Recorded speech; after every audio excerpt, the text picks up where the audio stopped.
웃음과 감동으로 마음을 치유하는 대한민국 유명한 강사 중에 김창옥 씨라는 사람이 있습니다. 그 사람이 이번에 쓴 책이 하나 있는데 이런 제목입니다. 지금까지 산 것처럼 앞으로도 살 건가요? 지금까지 산 것처럼 앞으로도 계속 그렇게 사실 건가요? 이런 제목의 책입니다. 어떤 내용일까요?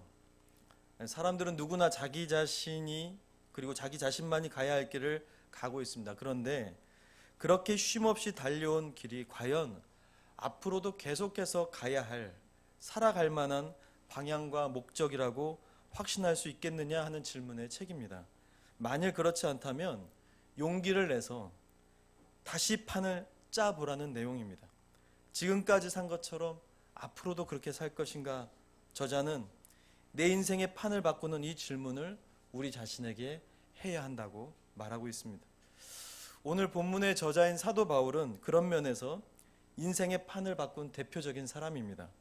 유대교와 율법에 능통했고 로마 시민권 여러 인생에 유리한 것들을 소유했습니다. 그러나 다메섹 동상에서 그가 예수 그리스도를 만난 이후 그는 모든 것을 배설물로 여기고 오히려 고난과 무명의 사도로의 삶을 전환했습니다.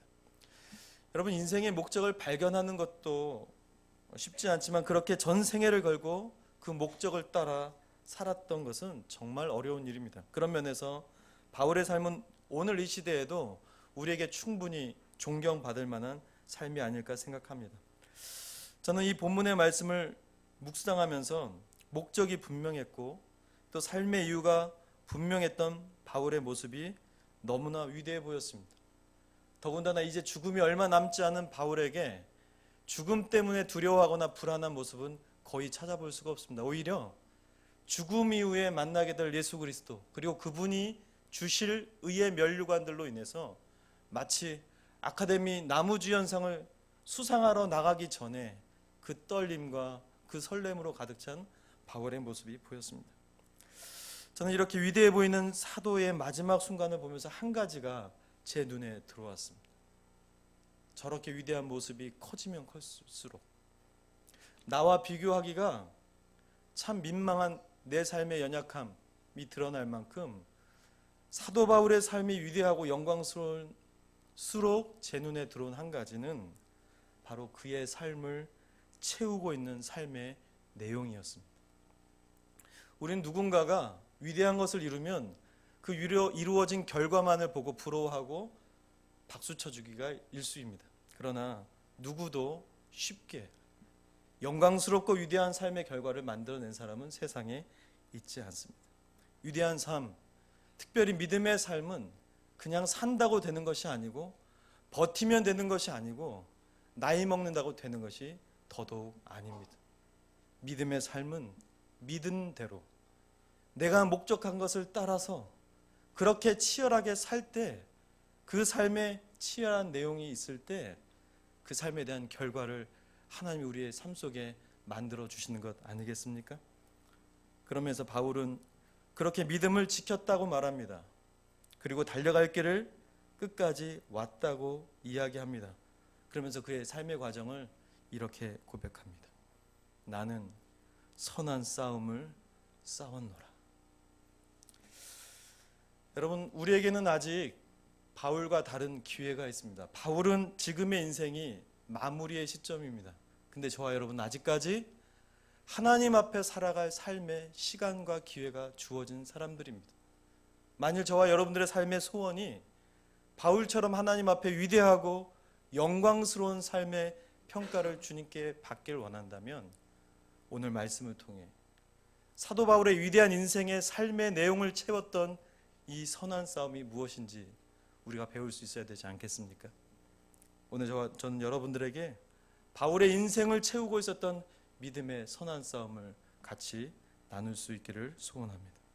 첫 번째, 그렇다면 바울이 자신에게 주어진 삶을 최종의 종착지까지 이 믿음을 지키며 감당할 수 있었던 그의 선한 싸움은 무엇일까요? 첫 번째는 실패로 여겨지는 삶의 흔적이 있었다는 것입니다.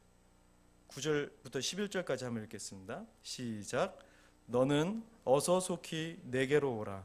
데마는 이 세상을 사랑하여 나를 버리고 데살로니가로 갔고 그레스게는 갈라디아로 디도는 달마디아로 갔고 누가만 나와 함께 있느니라. 네가 올 때에 마가를 데리고 오라. 그가 나의 일에 유익하니라. 사도 바울의 삶을 채우고 있었던 믿음의 선한 싸움은 사실은 실패들도 많이 있었다는 것입니다. 특별히 그 실패의 결과들이 뭐였냐면 사람들이 나를 떠나는 삶의 실패였습니다. 여러분, 누군가가 여러분 곁을 떠나는 아픔을 혹시 경험해 보셨습니까? 특별히 바울의 곁을 떠났던 사람은 혈육의 정보다 더 컸던 영적인 제자들의 삶의 분리였습니다. 나를 떠난 사람들이 내 삶에 존재한다는 것, 사랑하는 사람들이 나를 떠난다는 아픔, 나를 떠난 사람들이 때로는 나와 다른 성향이나 기질, 관점 때문에 관계의 갈등이 일어나곤 합니다. 더군다나 우리 안에 있는 미숙함과 죄성은 이 결국 관계를 깨트리게 되는 요소가 되기도 하죠. 만일 우리가 좀 더 성숙했더라면, 내가 먼저 미안하다, 잘못했다, 내 연약함 때문이라고 말할 수 있었을 텐데 우리의 자존심과 이기심은 그리 쉽게 우리의 손을 내밀지 못하게 합니다. 더 슬픈 것은 내 곁을 떠나고 공동체를 떠난 사람들이 거기에 그치지 않고 교회를, 결국 주님을 떠난 사람들의 삶을 바라본다는 것, 그것은 저와 여러분들에게 참 무거운 마음의 짐이 아닐 수가 없습니다. 오늘 말씀의 테마가 세상을 사랑하여 데살로니가로 갔다. 이 말은 세상을 주님보다 더 사랑하여 주님에 대한 신앙과 믿음도 사실은 세상의 가치 앞에 내려놨다. 이것을 이야기하는 것입니다. 바울은 자신을 통해 복음이 전해지고 이방인들이 구원에 이르는 역사를 보았습니다. 승리도 많았습니다. 성공도 있었습니다. 귀신이 떠나는 영적 싸움에서 하나님이 살아계셔서 일하는 것을 그는 체험도 했습니다. 수많은 승리와 영광의 역사를 경험한 사람이 바울이었습니다. 하지만 그의 인생에도 여전히 실패처럼 여겨지는 상황들이 있었다는 것이죠. 바울은 그의 삶의 끝자락에서 오히려 성공이 아니라 실패와 좌절과 열매 없는 삶의 현장에서 겸허히 하나님을 의뢰하고 하나님을 신뢰하는 그의 모습을 보여줍니다. 때로는 열매 없고, 또 우리가 잘 알듯이 그는 영적 스승 바나바와도 싸우기도 했습니다. 자신의 지식과 혈기로 열매 없이 아덴에서의 사역을 마무리하기도 했습니다. 수고하고 애썼는데, 눈물을 흘리며 참 많은 것을 바쳤는데 아무런 열매가 없음을 경험해 보았습니다. 그에게도 실패가 있었습니다. 변화되지 않는 나 자신을 끌어안고 산다는 것이 여러분 얼마나 어려운 일입니까? 그죠? 때로는 우리가 섬기는 사람들이 변하지 않아서 힘들기도 합니다. 우리의 가정이 쉽게 변하나요? 여러분들의 직장과 캠퍼스가, 공동체가 쉽게 변하고 있습니까? 기도해도 바꾸지 않을 것 같은 이 나라의 민족의 현실들을 바라보면 때로 우리에게 잘되고 성공하는 것보다 그렇지 않은 실패의 나락으로 달려가는 삶의 현실들이 훨씬 많다는 것입니다. 잘된 것보다 생각한 대로 되지 않아 실패처럼 여겨진 이 삶의 흔적들이 훨씬 더 많기 때문에 어쩌면 우리는 새로운 도전, 알지만 우리의 인생의 판을 새롭게 짜서라도 가야 할 목적과 하나님을 향해 우리는 쉽사리 발을 내딛지 못하는 것은 아닐까요? 여러분, 우리는 어떻게 이런 실패의 두려움을 이겨낼 수 있을까요? 바울의 삶이 마지막까지 주어진 길을 믿음으로 완주할 수 있었던 이유는 기억하십시오.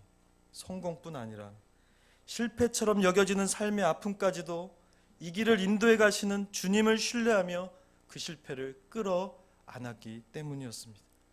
실패보다 훨씬 더 중요한 것은 이 삶을 부르신 주님을 향하여 멈추지 않고 그분을 끝까지 신뢰하며 가야 할 길을 가는 것입니다. 무엇보다 우리가 알아야 할 사실이 있습니다. 실패처럼 여겨지는 일마저도 주님은 실패로 그냥 방치하지 않는다는 것입니다. 11절에 한번 말씀을 한번 볼까요? 시작. 누가만 나와 함께 있느니라. 네가 올 때에 마가를 데리고 오라. 그가 나의 일에 유익하니라. 여기 11절에 보면 바울은 마가를 꼭 데리고 오라고 합니다. 자신의 일에 유익한 사람임을 강조하면서 부탁하고 있는데요. 여러분, 이 마가가 누굽니까? 그래도 요즘 우리가 대예배 때 그 사도행전 강해를 쭉 하고 있어서 이런 배경이 있어서 참 감사한데요. 사도행전 13장에 보면 마가라는 요한의 이름으로 기록된 사람이 있는데, 이 바울과 바나바와 동행하던 1차 전도 여행 중에 이 마가가 전도 여행 중에 일탈하여 집으로 돌아가 버린 사건이 일어납니다. 이때 바울은 도망간 마가 때문에 큰 상처를 받았고요. 그 결과로 2차 전도 여행을 준비하던 중에 마가를 데리고 가자는 바나바와 이 제의를 거절한 바울 사이에 큰 갈등이 생기고 심하게 다투어 갈라지게 된 사건이 사도행전 15장에 나옵니다. 그때 이 문제의 원인이 되었던 사람이 바로 이 마가였습니다. 그러나 그랬던 마가가 이제는 바울의 사역에, 더구나 이 바울의 마지막 인생의 걸음에 유익한 사람이라고 바울 스스로가 기록하기까지 마가는 그런 사람으로 변화되어 사도 바울의 실패처럼 여겨진 흔적을 주님의 위로로 채우고 있는 것입니다. 사랑하는 성도님들이여, 기억하십시오. 여러분들이 지나온 삶이 그러했듯이 앞으로 살아갈 세상의 여정에서는 성공만이 아니라 또 만족스러운 삶의 결과만이 존재하는 것이 아닙니다. 아니, 훨씬 더 많은 실패가 있을 수 있습니다. 그러나 낭망할 때가 아니라 이 실패처럼 여겨지는 삶의 흔적마저 끌어안고 믿음의 경주를 끝까지 달려갈 수 있는 믿음의 저력들이 여러분들 가운데 일어날 수 있기를 바랍니다. 이 길의 승패는 우리의 삶에 일어나는 실패에 제한되어 있지 않고 실패의 좌절보다 크신 예수 그리스도가 부르신 이 삶을 그분과 동행하며 그분을 신뢰하며 끝까지 걸어가는 것입니다. 실패의 흔적을 끌어안고 믿음의 길을 달려가 이 선한 싸움으로 여러분들의 삶을 채워 승리의 면류관을 맞이하는 여러분들의 인생이 될 수 있기를 주님의 이름으로 축원합니다. 두 번째, 바울이 경험했던 그의 인생의 선한 싸움은 두 번째, 살아야 될 이유를 찾는 것이었습니다. 17절 한번 보겠습니다. 시작. 주께서 내 곁에 서서 나에게 힘을 주심은 나로 말미암아 선포된 말씀이 온전히 전파되어 모든 이방인이 듣게 하려 하심이니 내가 사자의 입에서 건짐을 받았느니라. 아멘. 바울은 이야기합니다. 자기가 자기 인생에 사자의 입에서 건짐을 받은 이유, 즉 수많은 사람들의 공격과 어려운 상황에서 건져내신 주님의 그 손길의 이유를 설명해 갑니다. 힘을 주신 이유, 넘어질만 한데 우리의 삶을 이끄시는 이유, 일으키시는 이유, 흔들리고 날마다 바뀌어지는 우리들의 마음을 견고하게 마지막까지 붙드시는 그분의 이유 한 가지였습니다. 바로 말씀이, 복음이 바울의 인생을 통하여 이방인들에게 들려지게 하려 했던 하나님의 계획과 뜻이 이루어지는 일이었습니다. 이것이 바울의 소명이었고 바울이 이 땅에 온 삶의 이유였습니다. 자신의 민족에게 입에 담을 수 없는 저주와 핍박을 받으면서 사도 바울이 경험했던 것은 아픔이고 상처였습니다. 자신에게 있었던 세상의 좋은 조건들을 버려야 했던 명확한 이유가 바울에게 없었다면 바울은 그 좋은 조건과 이유를 배설물로 여기고 세상이 볼 때 더 어렵고 힘들고 거친 무명의 삶을 그는 선택할 수 없었을 것입니다. 그는 이유를 발견했습니다. 바울에게 하나님 자신을 나타내셨고 그분의 계획을 보이셨으며 그 일에 하나님은 넉넉하게 바울을 사용하셨습니다. 그래서 바울은 엄청난 대가를 치르면서도 자신이 이 땅에서 살아가야 될 이유와 방식이 무엇인지를 끊임없이 찾으며 또 그것을 살았던 것이었습니다. 그것이 바울의 삶의 내용이었던 선한 싸움이었습니다. 여러분, 이 시대의 어려움은 무엇입니까? 이 시대에 어려움이 있다면 저는요, 단연코 내가 누구인지, 무엇을 해야 하는지, 삶의 이유와 목적을 찾기가 어려워진 시대라고 저는 강조하여 말하고 싶습니다. 왜냐하면 그 답을 주실 수 있는 하나님이 세상에 가려져 있는 것이 지금의 현실이거든요. 우리의 연약한 믿음에 가려져서 그것에 대해서 답하실 수 있는 하나님이 우리 눈에 잘 보이지 않는다는 거예요.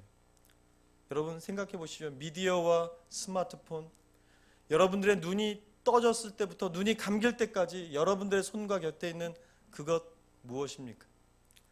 그런 통로들을 통해서 여러분들의 귀와 눈에 보여지고 들려지는 것은 무엇입니까? 그래서 오늘 우리가 행동하고 결정하는 아니, 우리 삶에 채워진 수많은 내용은 그래서 하나님이 아니라 세상이고 세속의 가치가 되어버렸습니다. 한국 사회가 그렇게 달려갑니다. 앞으로 더 심하게 달려갈 겁니다. 한국 공교육의 12년은 그래서 청년 세대들에게 꿈꾸는 훈련을 시켜줄 수가 없는 시대가 되어버렸습니다. 일터와 가정, 신앙까지, 심지어 교회까지, 우리의 믿음의 근자리까지 세속화된 세상의 가치는 우리 저변에 깔려져 있습니다. 그래서 우리는 하나님이 보이지 않고 내가 누구며 내가 무엇을 하며 이 땅에서 살아야 될 목적과 이를 찾기가 이렇게 어려운 시대가 되어버렸습니다.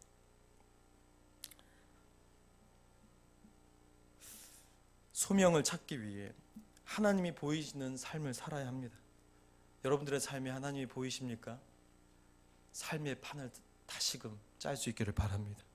일상의 삶에 하나님과의 관계 속에 진정 살아계신 하나님의 뜻이 보일 수 있어야 합니다. 사실은 제가 지난 금요일 날 최근에 살면서 가장 힘든 시간을 좀 보냈습니다. 월화 수목 3박 4일 수련회 때 제가 주강사로 섬기면서 하루에 3시간씩 강의와 메시지를 섬겼다가 지방에서 또 한 그 청년 공동체에서 그들의 삶에 대한 그 코칭과 컨설팅을 부탁받아서 근데 그게 갑자기 일정이 변경이 된 거예요. 그래서 금요일 날 모든 것이 겹쳤는데 아침 9시에 기차를 타고 충청도에 가서 5시간 강의와 컨설팅을 끝내고 다시 기차를 타고 인천에 와서 또 2시간 동안 사역자 코칭 미팅을 2시간 동안 강의를 하고 또 2시간 동안 청년 리더들을 위한 컨설팅을 하고 왔습니다. 끝나는 시간이 저녁 9시였는데 9시에 제 눈은 혼미해지기 시작하고 머리는 두통으로 가득하고 제 마음과 생각과 멘탈과 육체 속에 번아웃이 제 안에 느껴지기 좀 시작했습니다. 제가 사실은 30대의 자랑은 아닌데요. 1년에 한 2번씩 응급실을 실려갔습니다. 무지했죠. 무식했죠. 지금은 절대 그러지는 않습니다. 그래서 제 몸은 그런 상태 이전의 제 상태를 몸으로 제가 알고 있습니다. 근데 그날 죽을 것 같더라고요. 쓰러질 것 같더라고요. 근데 한 가지 일정이 더 남았습니다. 동탄 하늘빛 우리 교회에서 영국 단기 선교 팀빌딩 강의가 하나가 더 남았습니다. 김대웅 목사님에게 전화를 할까? 전화를 하면 또 그분이 얼마나 탁월하게 또 기도합시다 하고 1시간 동안 기도하시겠어요. 그런데 제 마음속에 한 가지 질문이 들었습니다. 나는 무엇을 위해 이렇게 사는 것이지? 무엇 때문에 이렇게까지 살아야 하는 것일까?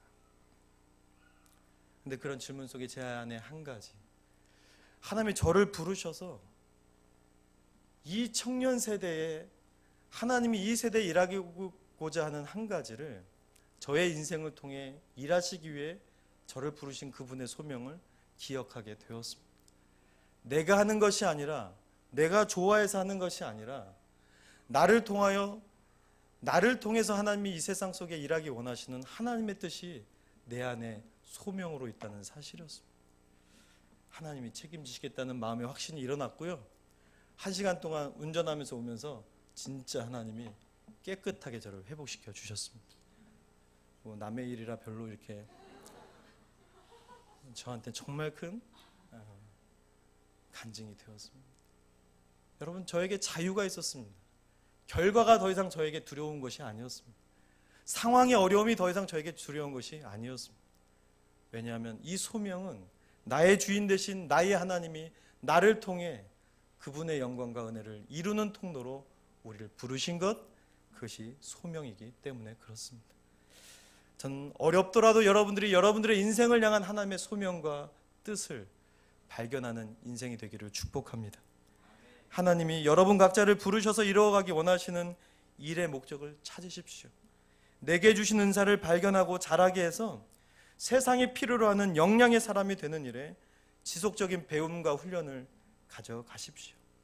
세상이 필요하는 곳에서 하나님을 사랑하고 이웃을 사랑하는 이 명확한 부르심을 완성해가는 여러분들의 삶이 될 수 있기를 축복합니다. 마지막으로 바울의 인생의 삶의 전체를 채웠던 그의 선한 싸움은 세 번째, 고독함을 소유하는 것이었습니다. 우리 16절과 21절을 읽겠습니다. 16절 읽겠습니다. 시작. 내가 처음 변명할 때에 함께한 자가 하나도 없고 다 나를 버렸으나 그들에게 허물을 돌리지 않기를 원하노라. 21절. 너는 겨울 전에 어서 오라. 우블로와 부데와 리노와 글라우디아와 모든 형제가 다 내게 문안하느니라. 여러분, 아까도 읽었던 9절 12절에서 바울의 곁을 떠났던 사람들을 통해 아픔과 고통도 있었지만 또 다른 정서적인 아픔은 고독함이라는 것이죠. 근데 16절에도 그가 처음 재판을 받을 때, 복음 앞에서 재판을 받을 때 아무도 그를 도와줄 자가 없었습니다. 그는 외로웠습니다.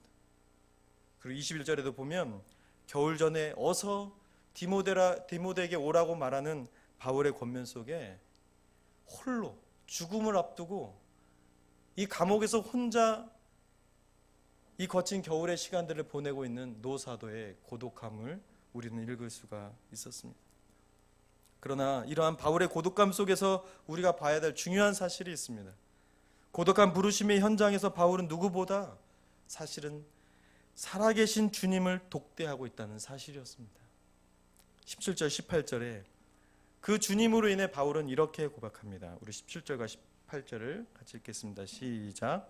주께서 내 곁에 서서 나에게 힘을 주심은 나로 말미암아 선포된 말씀이 온전히 전파되어 모든 이방인이 듣게 하려 하심이니 내가 사자 입에서 건짐을 받았느니라. 주께서 나를 모든 악한 일에서 건져내시고 또 그의 천국에 들어가도록 구원하시리니 그에게 영광이 세세 무궁토록 있을지어다. 아멘.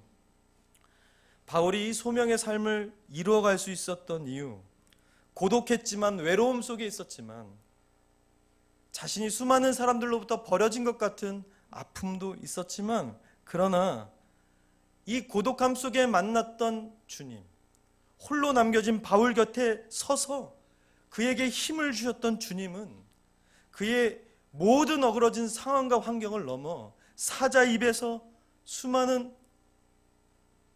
불합리한